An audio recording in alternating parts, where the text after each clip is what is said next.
melanjutkan pengajian kita ini yang pertama setelah kita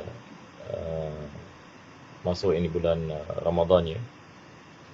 Dan kita telah sampai ini kepada bab ini berkenaan dengan perintah untuk melaksanakan sunnah-sunnah Nabi SAW dan adab-adabnya. InsyaAllah kita mulakan pengajian kita pada hari ini dengan kita berdoa kepada Allah Subhanahu Wa Taala. Mudah-mudahan Allah memberikan kepada kita barakah dan menjadikan pengajian ini sebab ini pengampunan bagi segala dosa, dan Allah Subhanahu Wa Taala mengabulkan segala hajat dan menjadikan kita di antara hamba-hambanya yang bertakwa. Amin ya rabbal alamin. Pengajian kita pada hari ini akan masuk ini kepada hadis yang keempat dalam bab ni. Cuma kita melakukan sedikit ini ulang kaji bagi hadis ini yang sebelumnya, yang mana penulis menukilkan an Abi Hurairah radhiyallahu anhu anna Rasulullah sallallahu alaihi wasallam qala kullu ummati yadkhuluna al-jannata illa man aba. Qila wa man ya'ba ya Rasulullah? Qala man ata'ani dakhala al-jannah wa man 'asani faqad aba. Rawahu al-Bukhari. Diriwayatkan oleh Abu Hurairah radhiyallahu an bahwasanya Nabi sallallahu alaihi wasallam ini bersabda, kullu ummati yadkhuluna al-jannah. Semua yakni umat aku akan masuk ke dalam syurga. Illa man aba, kecuali mereka-mereka yang tidak mahu. Semua yakni umatku akan masuk ke dalam syurga, kecuali yakni mereka-mereka yang tidak mahu. Ini perkataan yang aba di sini maksudnya menolak, tidak mahu untuk melakukan sesuatu. Ini kita panggil perkataan aba. Maka sahabat-sahabat menanyakan kepada Nabi SAW, qila wa man ya'ba ya Rasulullah? Siapakah yang tidak mahu ya Rasulullah?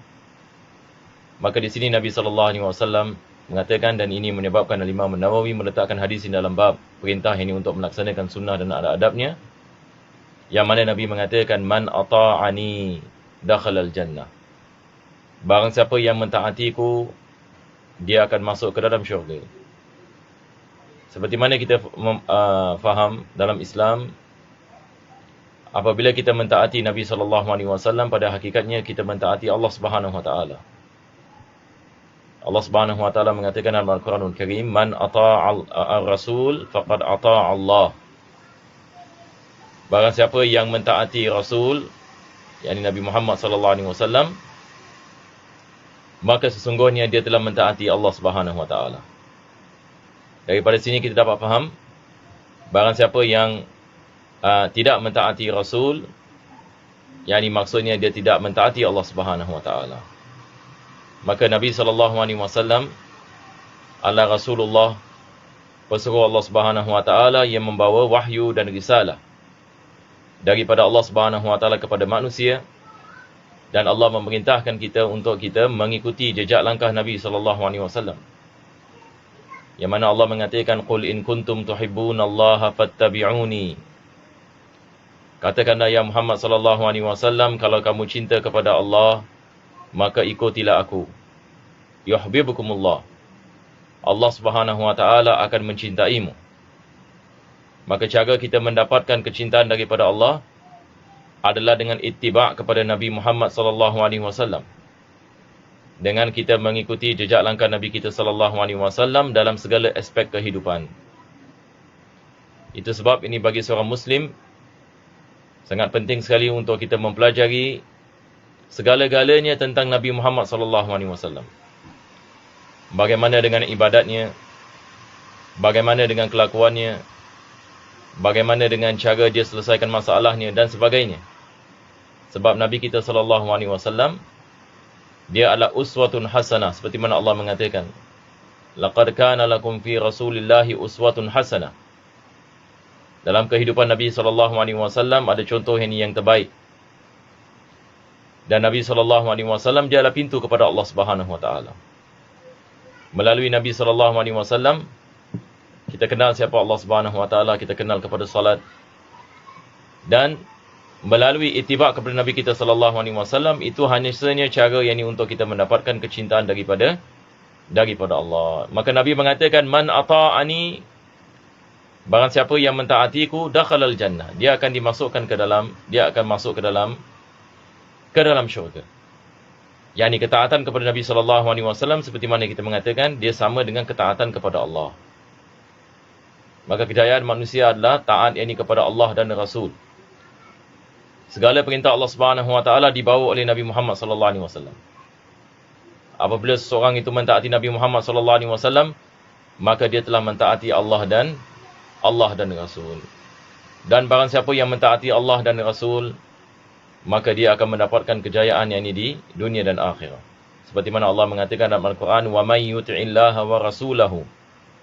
Barang siapa yang mentaati Allah Subhanahu Wa Taala, wa may yuti'illaha wa rasul, fa ulaika ma'al ladina an'ama Allahu 'alaihim minan nabiyyin was-siddiqin wasyuhada'i was-salihin.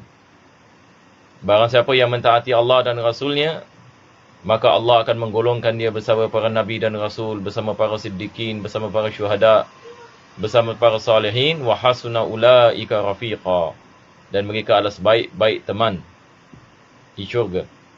Mudah-mudahan Allah Subhanahu Wa Taala matikan kita dalam Islam dan iman, dan Allah mengumpulkan kita bersama para anbiya, para nabi, dengan Nabi Muhammad sallallahu alaihi wasallam, dengan para aulia, dengan para salihin, syuhada was-siddiqin. Amin ya rabbal alamin. Man ata'ani dakhalal jannah wa man asani faqad aba. Barang siapa yang tidak melaksanakan ataupun bercanggah dengan apa yang aku perintahkan kepadanya, yakni maksudnya tidak melaksanakan dan melakukan perkara yang dilarang oleh Nabi sallallahu alaihi wasallam, man asani, yakni perkataan asa ini dia adalah seseorang itu yang melanggar perintah, seorang yang melakukan maksiat. Daripada sini kita ada perkataan maksiat. Asal perkataan maksiat daripada perkataan asa. Asa ya'si. Yang ini asa, yang ini maksudnya melanggar perintah. Melanggar perintah. Asa ya'si maksiatan ataupun isyanan. Ini dalam segi bahasa Arab, ini balik ini kepada perkataan asa. Wa man asani faqad aba. Siapa yang melanggar perintahku, yang ini maksudnya tidak mengikutiku dan tidak melaksanakan apa yang aku perintahkan, dan dia melaksanakan apa yang aku larangi, maka sesungguhnya faqad aba, dia tidak mahu. Dia seolah-olah yang ini tidak mahu untuk masuk ke dalam syurga. Jadi orang yang tidak masuk ke dalam syurga adalah orang yang menolak Nabi sallallahu alaihi wasallam. Menolak yang ini apa yang dibawa oleh Nabi Muhammad sallallahu alaihi wasallam. Nauzubillah min dzalik. Kita berdoa mudah-mudahan Allah Subhanahu Wa Taala memberikan kepada kita taufik dan hidayah, dan memberikan kepada kita keimanan, memberikan kepada kita kebaikan insya-Allah di dunia dan akhirat. Mudah-mudahan Allah selesaikan segala masalah kita. Amin ya rabbal alamin. Maka hadis ini yang diriwayatkan oleh Al-Imam Al-Bukhari. Pengajian kita hari ini sebenarnya adalah hadis ini yang seterusnya. Ini yang kita akan masuk ini ke dalamnya pada hari ini. Dia adalah hadis ini yang keempat dalam bab. Berkata Imam An-Nawawi, an Abi Muslim wa qila Abi Iyas Salamah bin Amr bin Al-Aqwa radhiyallahu an. Kebetulan semalam dalam kitab Bulughul Maram juga kita membicarakan tentang sahabat ini, sedikit sebanyak ini berkenaan dengannya. Namanya adalah Salamah bin Amr bin Aqwa. Dan Nabi SAW sering memuji sahabat ini disebabkan kepantasannya dalam berlari. Dan Nabi SAW ini mengatakan, lelaki yang paling pantas di kalangan kami, di kalangan para sahabat Nabi SAW, Salamah bin Aqwa.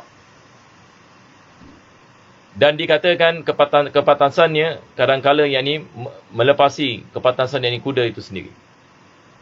Ini dikatakan tentangnya. Dan dia banyak menyertai jihad ini fi sabilillah bersama Nabi sallallahu alaihi wasallam, dan dia mengatakan aku bersama Nabi sallallahu alaihi wasallam ini dalam jihad 6 kali bersama Nabi sallallahu alaihi wasallam, 6 ghazawat. Dan beliau juga di kalangan sahabat Nabi sallallahu alaihi wasallam yang memberikan bai'ah di Hudaybiyah, yang dikenali sebagai Bai'atul Ridwan, yang mana disebab Allah Subhanahu wa taala menurunkan ayat laqad radiyallahu 'anil mu'minina idh yubay'unaka tahta asy-syajarah wa 'alima ma fi qulubihim. Maka Allah meredai sahabat-sahabat Nabi sallallahu alaihi wasallam yang memberikan bai'at kepada Nabi Muhammad sallallahu alaihi wasallam. Bai'at tersebut adalah perjanjian untuk memberi nyawa kerana Islam. Dan Salamah ibn Aqwa adalah salah satu daripada mereka. Dan dia memberikan bai'at kepada Nabi sallallahu alaihi wasallam, dan tabi'in yang datang yakni selepas wafatnya Nabi sallallahu alaihi wasallam biasa akan mencium tangannya. Disebabkan tangannya biasa yakni bersalaman dengan tangan Nabi sallallahu alaihi wasallam. Maka ini adalah sahabat ini namanya Salamah bin Aqwa, dan Allah panjangkan umurnya. Beliau meninggal dunia pada tahun 74 Hijriyah di Madinah. Yang ini 74 Hijriyah, sikit lebih kurang 60 tahun yang ini selepas wafat Nabi sallallahu alaihi wasallam. Yang ini dia hidup dengan umur yang panjang. Maka dia merupakan seorang pahlawan di kalangan para sahabat Nabi. Maka dia mengatakan anna rajulan akala 'inda Rasulillah sallallahu alaihi wasallam bishimalihi. Yang ini datang satu kaum Arab Badui datang kepada Nabi sallallahu alaihi wasallam dan makan di situ. Dan dia makan dengan tangan kirinya. Maka Nabi sallallahu alaihi wasallam menegur Arab Badui ini. Faqal kul bi yaminika. Makanlah dengan tangan kanan kamu. Qala la astati'. Arab Badui ini mengatakan, aku tidak mampu melakukan sedemikian. Tetapi pada hakikatnya Nabi sallallahu alaihi wasallam ini mengetahui yang orang ini sebenarnya dia ada kemampuan untuk makan dengan tangan kanannya. Tetapi ada sebab dia tidak melakukan sedemikian. Maka Nabi sallallahu alaihi wasallam ini mengatakan qal lastata'ta. Lastata'ta. Yakni maksudnya Nabi mengatakan kepadanya, kalau sekiranya kamu betul-betul mampu untuk makan dengan tangan kananmu, akan tetapi sengaja tidak mahu melakukan sedemikian disebabkan yakni kesombongan, maka kamu betul-betul tidak akan mendapatkan kemampuan untuk melakukan sedemikian. Jadi apa berlaku? Maka dikatakan ma mana'ahu illa al-kibru fama rafa'aha ila fihi. Disebabkan yang ini kesombongan yang ada pada hati orang ini, dan Nabi sallallahu alaihi wasallam mengetahuinya, dan Nabi mengatakan kalau betul-betul kamu mampu melakukan tapi kamu tidak mahu melakukannya disebabkan kesombongan kamu, maka lastata'ta, kamu tidak akan dapat mengangkat tangan kamu. Jadi apa berlaku kepada orang ini? Fama rafa'aha ila fihi. Dia tidak mampu mengangkat tangannya ke mulutnya. Yani ini merupakan daripada kabul ataupun yakni penerimaan yakni bagi apa yang disebutkan oleh Nabi sallallahu alaihi wasallam. Nabi mengatakan dia tidak akan mampu melakukannya. Maka Allah Subhanahu wa taala mengkabulkan apa yang disebutkan ini oleh Nabi sallallahu alaihi wasallam. Hadis ini adalah hadis ini yang diriwayatkan oleh Imam Muslim. Hadis ini yang sahih. Sekarang ini kita nak faham ini hadis ini. Apakah yang dimaksudkan dengan doa Nabi sallallahu alaihi wasallam ini di sini? Dan apakah ini perkara yang sebenarnya berlaku? Untuk kita memahami kenapa Nabi sallallahu alaihi wasallam mengatakan apa yang dia mengatakan. Apa yang kita faham daripada hadis ini? Orang Arab Badui ini disebabkan kesombongan dalam hatinya. Jadi masalahnya di sini adalah masalah kibar. Masalah di sini adalah masalah kesombongan. Bukan yang ini setakat dia tidak mau melakukan sunnah. Tetapi lebih teruk daripada itu, ada kesombongan yakni di dalam hatinya. Yang mana dia menganggap makan yakni dengan kanan adalah satu perkara yakni yang hina. Maka disebabkan kesombongan yang dia ada pada dirinya, dia tidak mau melakukan sedemikian. Sedangkan dia mampu melakukan sedemikian dan dia menipu kepada Nabi SAW dengan mengatakan dia tidak mampu melakukan sedemikian. Sekarang ini kita nak lihat ni apa kesilapannya sebenarnya. Maka sekali lagi jawapannya adalah kesilapannya adalah disebabkan kesombongannya. Ini kesilapannya. Kesilapan yang membawa kepada maksiat. Sebab kesombongan itu adalah daripada maksiat yang boleh membinasakan manusia. Apabila manusia ini memiliki kesombongan, maka ini dapat membinasakannya.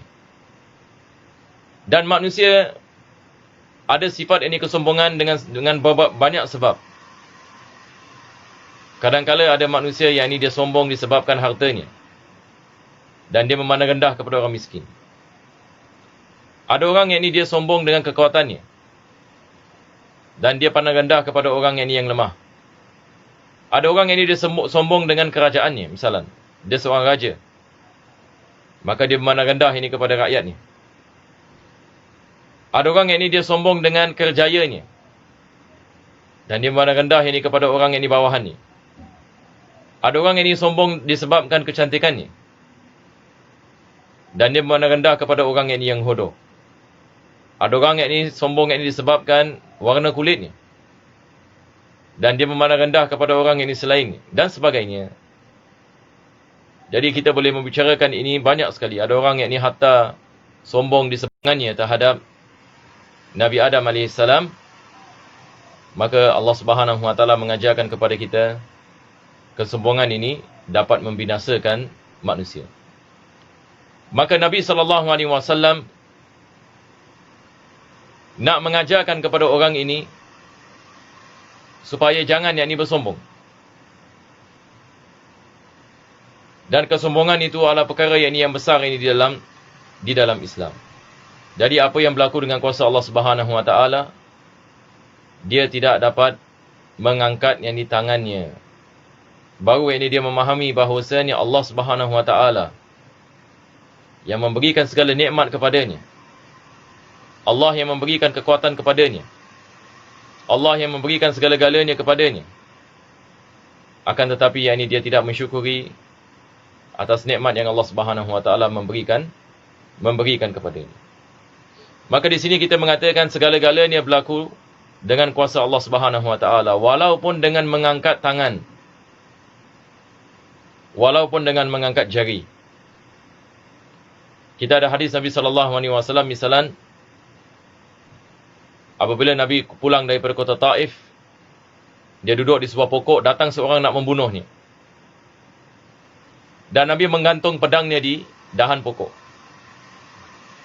Orang ini datang kepada Nabi SAW, dia mengambil pedang Nabi dan dia membukanya. Selepas itu dia meletakkan pedang kepada leher Nabi SAW. Dan dia mengatakan kepada Nabi SAW, "Man yamna'uka minni?" Siapa yang akan menahan kau daripada aku? Cuba kita bayangkan satu orang yang datang nak membunuh. Dan pisau betul-betul ada kat sini. Selepas itu dia menanyakan soalan, siapa yang boleh bantu kau, ya Muhammad? Yang ni maksudnya kau dah tak ada cara untuk nak selamat lagi. Siapa boleh bantu kau? Ini cara yang dia menanyakan. Maka Nabi SAW ini mengatakan, Allah. Apabila Nabi mengatakan Allah, pedang itu jatuh daripada tangan orang ini. Sebab bila dia dengar perkataan Allah daripada Nabi SAW, gementar dia. Dia menggigil. Sehingga kan pedang yang ada pada tangannya jatuh. Dan Nabi SAW mengambil pedang itu dan meletakkan kembali ini kepada leher ini dan mengatakan, man yamna'uka minni. Menanyakan kepadanya soalan yang sama. Siapa yang dapat menahan kau daripada aku? Maka orang ini mengatakan, kun khaira akhidhin. Yakni, kalau dalam bahasa kita mengatakan apa? Minta tolonglah, janganlah buat apa-apa pada aku. Yakni, aku minta maaf. Disebabkan ini orang tidak ada iman kepada Allah Subhanahu Wa Taala, maka keyakinannya kepada asbab, keyakinannya kepada makhluk. Tetapi Nabi SAW mengajarkan kepada kita, letakkan keyakinan kita kepada Allah, sebab segala-galanya berlaku dengan kuasa Allah. Manusia tidak ada kuasa. Kekuatan yang kita ada pada hari ini, Allah yang memberikan kepada kita. Bagaimana kita dapat berjalan dan diri dan duduk? Bagaimana kita dapat menggerakkan badan kita? Daripada mana datang kekuatan ini? Allah Subhanahu Wa Taala, Dia yang menciptakan kekuatan pada diri kita. Dan bila-bila masa Allah boleh menarik kekuatan ini, seperti mana berlaku kepada Arab Badui ini, yang mana Nabi SAW mengatakan kepadanya, kalau sekiranya engkau betul-betul mampu tapi engkau tidak mau melakukannya disebabkan kesombongan, lastata'ta. Engkau tidak akan mampu melakukan sedemikian. Maka dia tidak dapat mampu melakukan sedemikian. Maka di sini Nabi SAW sedang mencegahnya disebabkan kesombongannya. Dan bukan sebab Nabi SAW tak suka kepada orang ini, bukan. Tapi Nabi SAW nak mengajarkan kepada orang ini tentang ini satu perkara yang sangat penting. Maka daripada sunnah Nabi SAW adalah kita benci kepada maksiat, tetapi kita tidak benci kepada orang. Ini adalah daripada akhlak Nabi SAW yang bukan mudah untuk diamalkan. Pada hakikatnya dia adalah satu perkara yang susah, kecuali Allah memudahkan. Yang mana Nabi SAW apabila melihat kepada seseorang itu, dia tidak benci kepada apa-apa daripada orang itu, daripada badannya ataupun daripada rupanya. Tetapi Nabi SAW akan menjadi marah kalau sekiranya seseorang itu melakukan sesuatu yang melanggar perintah Allah Subhanahu Wa Taala. Maka kemarahan Nabi SAW adalah terhadap perbuatannya dan bukan orangnya. Ini adalah daripada cara Nabi kita SAW yang Nabi mengajarkan kepada kita.